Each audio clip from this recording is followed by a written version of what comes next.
सेठ ने अभी दुकान खोली ही थी, तभी फटे पुराने मैले कपड़ों में एक औरत आई और बोली, सेठ जी, ये अपने 10 रुपये लीजिए। सेठ उस गरीब सी औरत को प्रश्नमयी नजरों से देखने लगा। सेठ ने पूछा कि मैंने तुम्हें कब 10 रुपये दिए? औरत बोली, कल शाम को मैं सामान लेने आई थी, तब आपको 100 रुपये दिए थे और 70 रुपये का सामान खरीदा था। तब आपने 30 रुपये की जगह मुझे 40 रुपये वापस दे दिए थे, लेकिन मैंने बिना गिने रख लिए थे। सेठ ने 10 रुपये को माथे से लगाया, फिर गल्ले में डालते हुए बोला, एक बात बताओ बहन जी, कल आपने 5 रुपये कम करवाने के लिए कितनी बहस की थी और अब ये 10 रुपये लौटाने भी चली आई। तभी औरत बोली, पैसे कम करवाना मेरा हक है और मेरे लिए 5 रुपये बहुत बड़ी रकम है। मैं कभी कभी 10 रुपये बचाने के लिए यहाँ पैदल चली आती हूँ, मगर एक बार मोल भाव होने के बाद उस चीज के कम पैसे देना बहुत बड़ा पाप है। सेठ बोला, लेकिन आपने कम पैसे कहाँ दिए? आपने तो पूरे पैसे दिए थे। ये 10 रुपये तो मेरी गलती से आपके पास चले गए, रख लेती तो मुझे कोई फर्क नहीं पड़ता।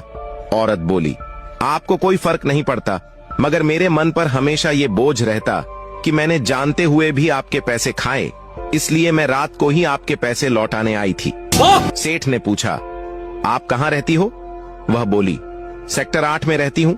यह सुनते ही सेठ का मुंह खुला रह गया।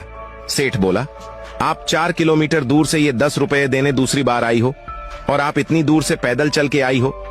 इतना सुनते ही औरत सहज भाव से बोली, हाँ, दूसरी बार आई हूँ। मन का सुकून चाहिए तो ऐसा करना पड़ता है। मेरे पति इस दुनिया में नहीं है, वह हमें 10 साल पहले ही छोड़कर इस दुनिया से चले गए, मगर उन्होंने मुझे एक ही बात सिखाई है कि दूसरे के हक का 1 पैसा भी मत खाओ, क्योंकि इंसान चुप रह सकता है मगर ऊपर वाला कभी भी हिसाब मांग सकता है। इतना कहकर वह औरत चली गई। सेठ ने तुरंत अपने गल्ले से 300 रुपये निकाले और स्कूटी पर बैठते हुए अपने नौकर से बोला, तुम दुकान का ख्याल रखना, मैं अभी आता हूँ।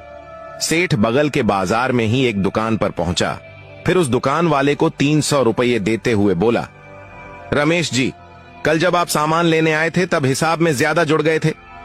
रमेश हंसते हुए बोला, पैसे हिसाब में ज्यादा जुड़ गए थे तो आप तब दे देते जब मैं दोबारा दुकान पर आता। इतनी सुबह सुबह आप 300 रुपये देने चले आए। सेठ बोला, 300 रुपये निकलते हैं, यह आपको तो पता ही नहीं था ना, इसलिए देना जरूरी था। पता नहीं ऊपर वाला कब हिसाब मांगने लग जाए। वहां से यह पैसे देकर सेठ तो चला गया, मगर रमेश के दिल में खलबली मच गई, क्योंकि 10 साल पहले उसने अपने एक दोस्त से 3 लाख रुपए उधार लिए थे। दूसरे ही दिन दोस्त मर गया था। दोस्त के घर वालों को पैसे के बारे में पता नहीं था, इसलिए किसी ने उससे पैसे वापस नहीं मांगे थे और रमेश के दिल में लालच आ गया था। पहल करके पैसे देने वह नहीं गया। आज दोस्त का परिवार गरीबी में जी रहा था। दोस्त की पत्नी लोगों के घरों में झाड़ू पोंछा करके बच्चों को पाल रही थी, फिर भी रमेश उनके पैसे हजम किए बैठा था। सेठ का यह कहना कि पता नहीं ऊपर वाला कब हिसाब मांगने बैठ जाए। यही सोचकर रमेश ने बैंक से 13 लाख रुपए निकाले और पैसे लेकर दोस्त के घर पहुंच गया। दोस्त की पत्नी घर पर ही थी, वह अपने बच्चों के पास बैठी बतिया रही थी। रमेश जाकर उसके पैरों में गिर गया और बोला, भाभी जी, माफ कर दो, पैसे लौटाने में बहुत देरी हो गई। मैं शुरू में पैसे लौटाने की स्थिति में नहीं था, आज मैं समर्थ हूं इसलिए पैसे लाया हूं। तभी उसके दोस्त की पत्नी अचंभित होते हुए बोली, कौन से पैसे? लगता है आप गलत जगह आ गए हैं। हमारे पास तो खाने के पैसे नहीं हैं और आप इतना सारा पैसा हमें क्यों दे रहे हैं? तभी रमेश जी ने बोला, आपके पति ने 10 साल पहले कुछ जमीन बेची थी, याद है ना आपको?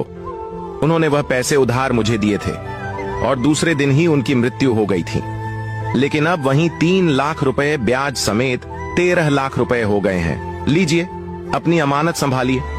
तभी उसके दोस्त की पत्नी बोली, ये पैसे पहले आपने क्यों नहीं लौटाए? रमेश बोला, मन में थोड़ा खोट आ गया था, लेकिन आज समझ आया कि भगवान इस पैसे का कभी भी हिसाब मांग सकता है। वह औरत 1-1 रुपये के लिए संघर्ष कर रही, उस बेचारी औरत के लिए 13 लाख रुपए बहुत बड़ी रकम थी। पैसे देखकर उसकी आंखों में आंसू आ गए। वह रमेश को दुआएं देने लगी कि उसने ईमानदारी दिखाते हुए पैसे लौटा दिए। और यह वही औरत थी जो सेठ को 10 रुपये लौटाने 2 बार 4 किलोमीटर पैदल गई थी। वीडियो आपको कैसी लगी कमेंट में जरूर बताएं।